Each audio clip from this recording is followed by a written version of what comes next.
আসসালামু আলাইকুম। আমি আমার জীবনে একটি মেয়েকে পছন্দ করেছি, কিন্তু আমি কখনো মুখ দেখি নাই, চোখ দেখেছি। সে সব সময় পর্দা করে। তার বাবা একজন ইমাম। আমি ওর চোখ দেখে পছন্দ করেছি, আমি তার জন্য নামাজ পড়া ধরছি। এখন আমার করণীয় কি বলেন?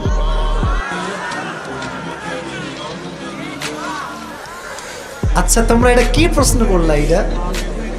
আচ্ছা শোনো, আমি উত্তর দিয়ে দিচ্ছি। আমি বলি, যেই ছেলে করেছে তাকে দেখার কোনো দরকার নাই, কারণ সে লজ্জায় মরে যাবে। কোনো দেখা দরকার নাই। সে যুবককে আমি বলছি, বাবুরে তোর বয়স খুব কম, আমি বুঝে গিয়েছি।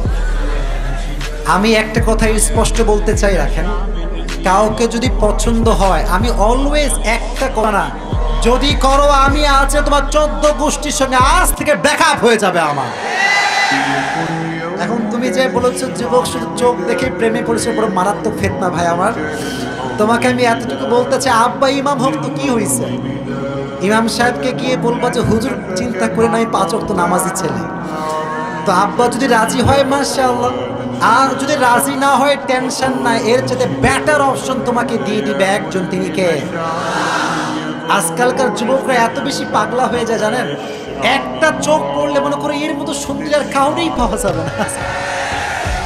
এর চাইতে আরো সুন্দরী মেয়ে বাংলাদেশে আছে না নাই? তুমি যে প্রশ্ন করেছো হুজুর আমি কি করতে পারি, তোমার অপশন একটা, বিয়ের প্রস্তাব সরাসরি তুমি দিবা।